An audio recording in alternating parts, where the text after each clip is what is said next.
Semangat pagi kawan-kawan,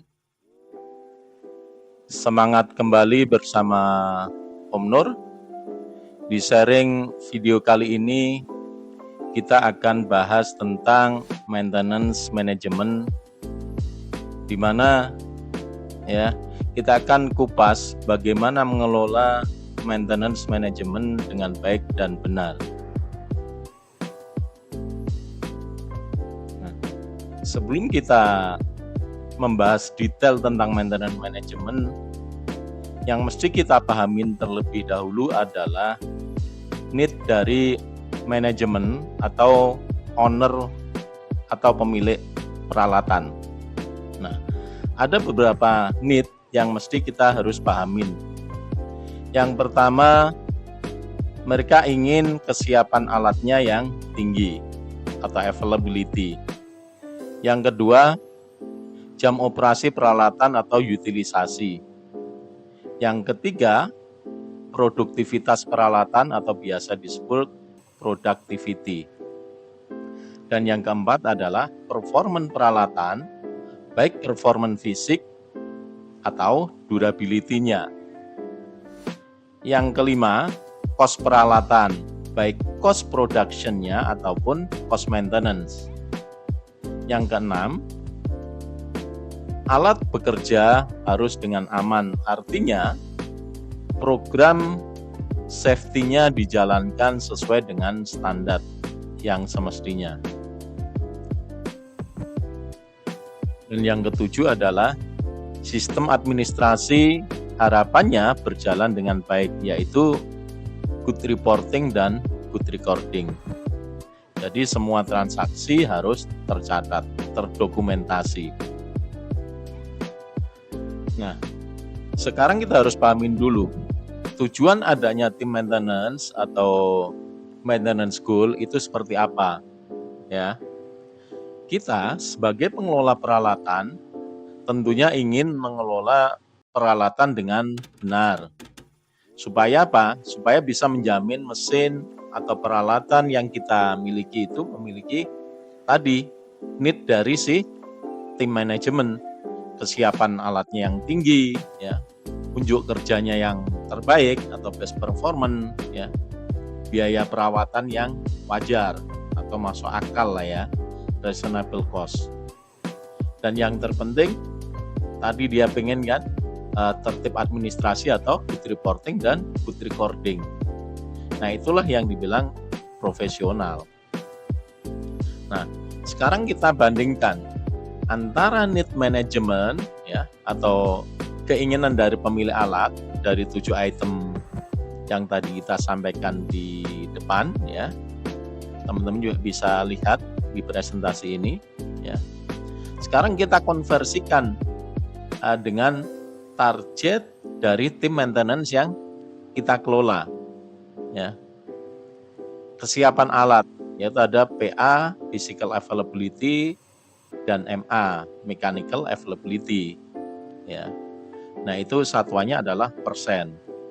Nah untuk detailnya nanti kita coba bahas di video berikutnya. Ya, MTBF atau main time between failure, yaitu tolak ukurnya adalah jam.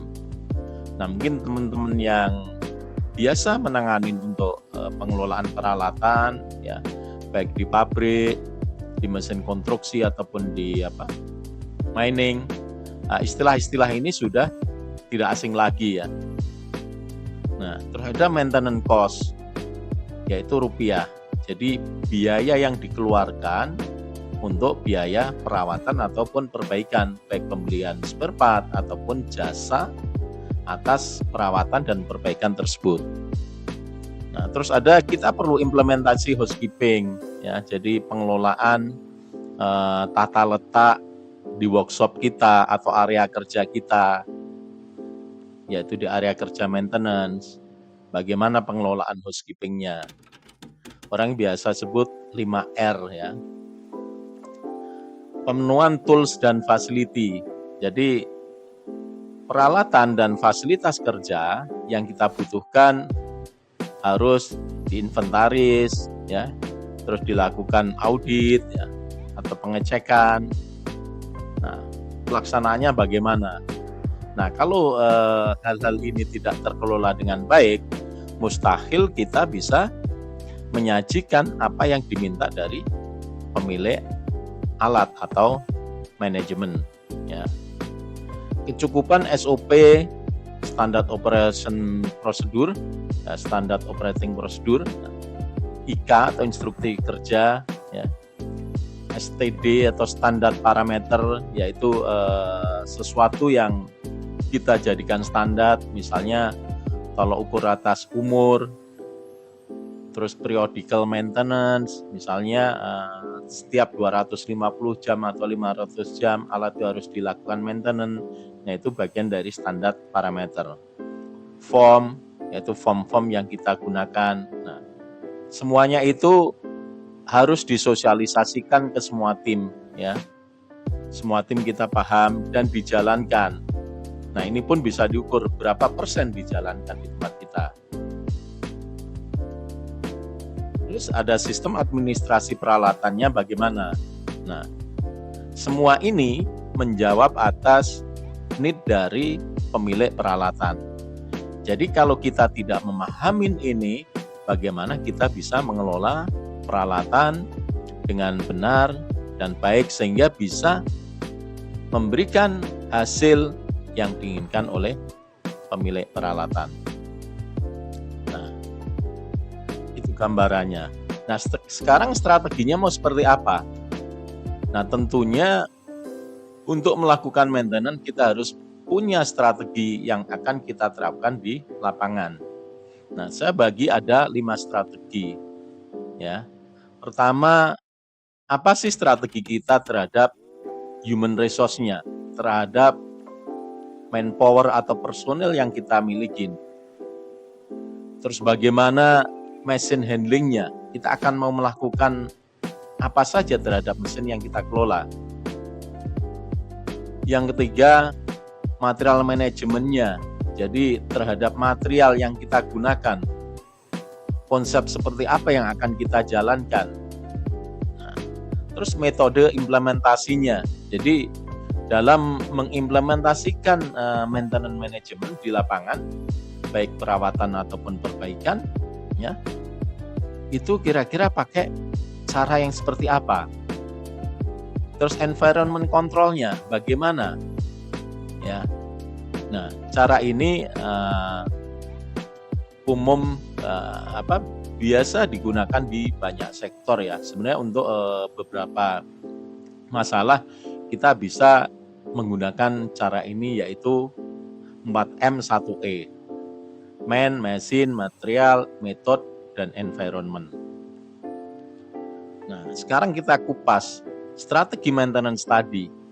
Yang dimaksud human resource development, yaitu kita harus evaluasi itu kecukupan ataupun kecakapan di antara cukup dan cakap, ya. Baik cukup dalam knowledge-nya, skill, attitude-nya, ya, cakapannya, ya, di tim kita. Nah, kalau di level ini saja masih belum memenuhi, ya bagaimana kita akan mengelola peralatan dengan benar. Nah, selanjutnya kita bisa pengembangan kompetensi baik melalui mentoring, ya, training atau job training, dan lebih perlu lagi dilakukan uji kompetensi sehingga tim kita itu bisa sesuai dengan need peralatan yang kita kelola. Nah, terus ada lagi contohnya, misalnya pelaksanaan program coaching dan konseling. Itu kira-kira perlakuannya seperti apa? Nah, semuanya untuk peningkatan produktivitas. Ya, ini salah satu contoh. Jadi banyak beberapa contoh yang lain, ya, yang mungkin bisa teman-teman kembangkan di dalam strategi untuk manpower atau human resource development-nya. Yang kedua, kita masuk machine handling. Contohnya misalnya implementasi program preventive maintenance-nya kita mau seperti apa, ya. Corrective maintenance-nya mau seperti apa, ya. Predictive maintenance dan proactive maintenance itu seperti apa. Nah, ini harus mengcover semuanya ya kita lakukan terhadap strategi di machine handlingnya. Terus untuk material management, misal kontrol dan evaluasi inventory stock, yaitu part available-nya kita seperti apa. Analisis tren pemakaian part, mana yang paling sering digunakan, apakah itu normal atau prematur. Ya. Analisis data pemakaian part, mana yang perlu genuine, mana yang tidak. Terus kontrol dan evaluasi performance rekanan external repair. Ya. Kita kan sering kadang komponen misalnya perlu bubut, perlu machining, kita nggak bisa melakukan sendiri, dilakukan oleh rekanan bengkel luar. Dan ini harus dikontrol dan dievaluasi. Terus kontrol evaluasi performance dari supplier atau vendor. Ya, kira-kira part yang disuplai seperti apa, kualitasnya, ya. Terus price-nya dan yang lain-lain. Terus membangun tim rebuild komponen exchange ya untuk support kebutuhan komponen saat peralatan breakdown atau perlu maintenance. Nah, jadi ada komponen yang bekas, terus kita rekondisi kembali, bisa di resealing atau di rebearing, diganti item-item yang rusak supaya nanti menjadi komponen yang siap digunakan sebagai stok routable. Nah, jadi inilah contoh-contoh bagian strategi dari material management. Nah, terus kita masuk ke strategi dalam implementasi di metodenya. Misalnya, evaluasi kecukupan SOP, instruksi kerja, ya, standar parameter, form, atas semua jenis aktivitas yang ada di tim maintenance kita. Kira-kira cukup, kurang, atau perlu direvisi. Ya. Jadi ada evaluasi, tidak begitu sudah ada dibiarkan begitu saja.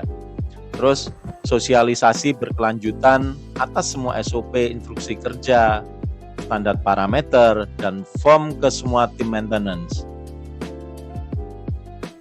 Terus membangun sistem komunikasi maintenance, baik melalui apa?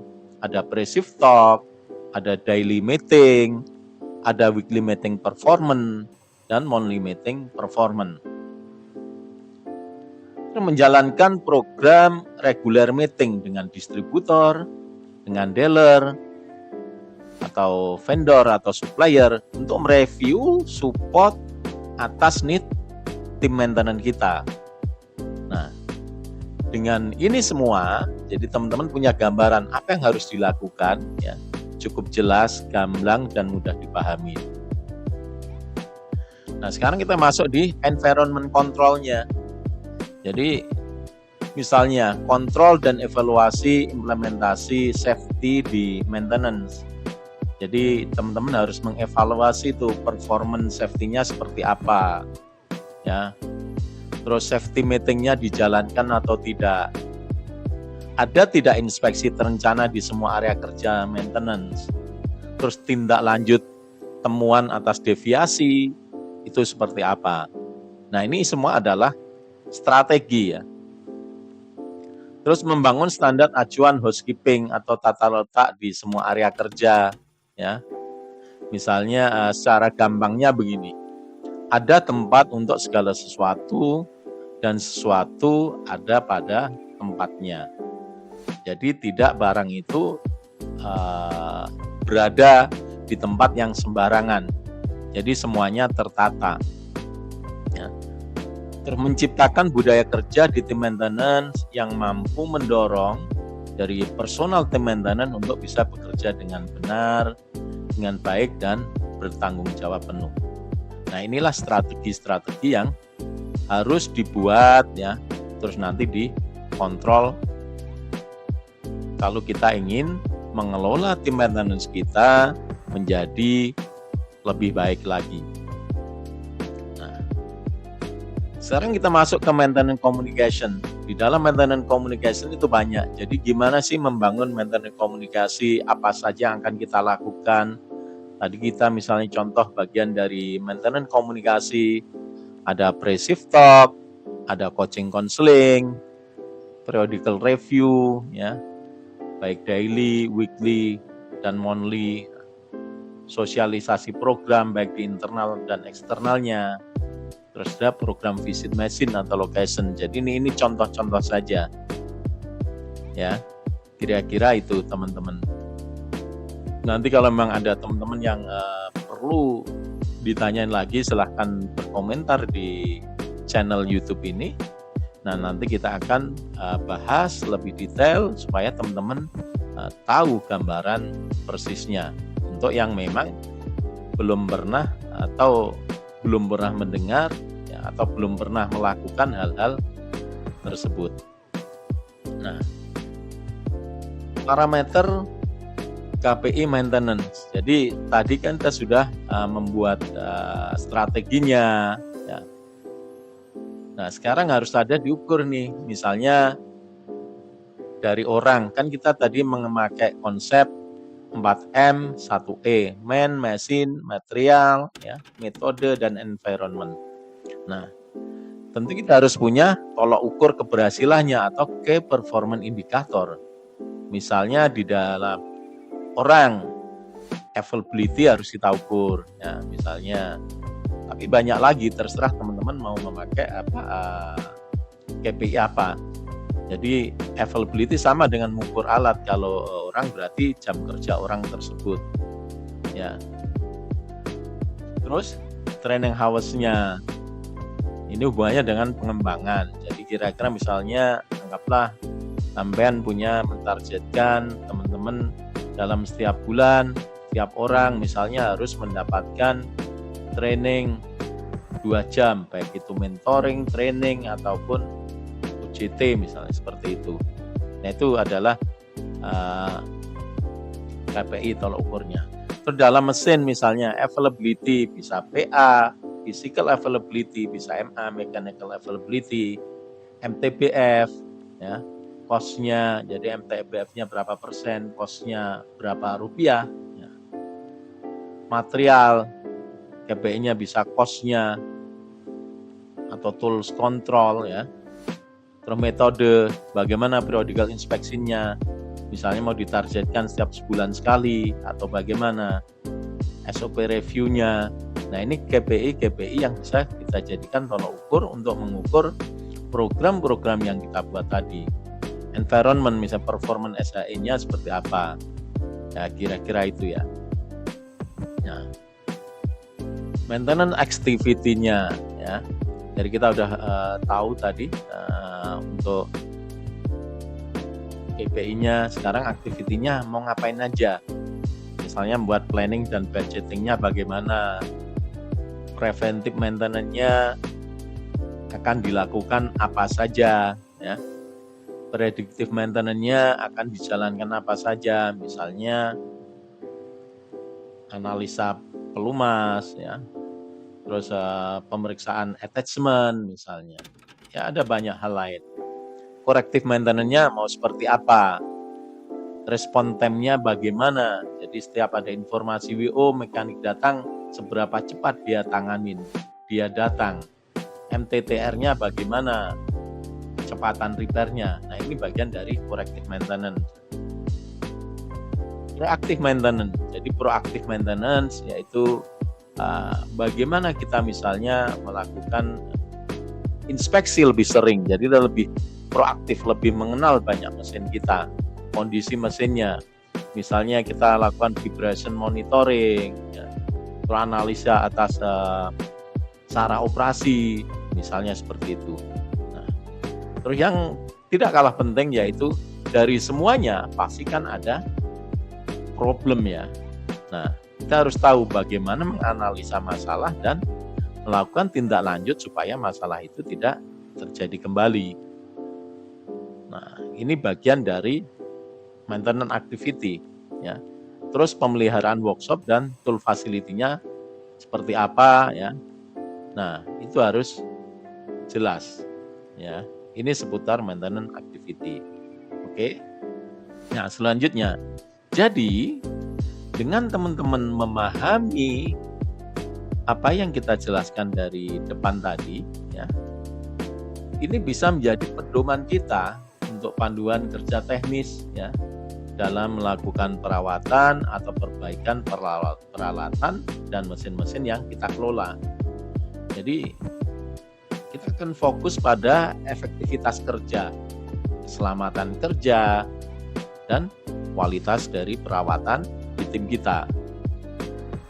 Nah, kalau semua dilakukan, nah itulah yang bisa dibilang kita sudah profesional. Profesionalisme, nilai-nilai itu kita pegang. Dan itu bagian dari kunci utama sukses dari tim operasional kita, jadi tim maintenance kita.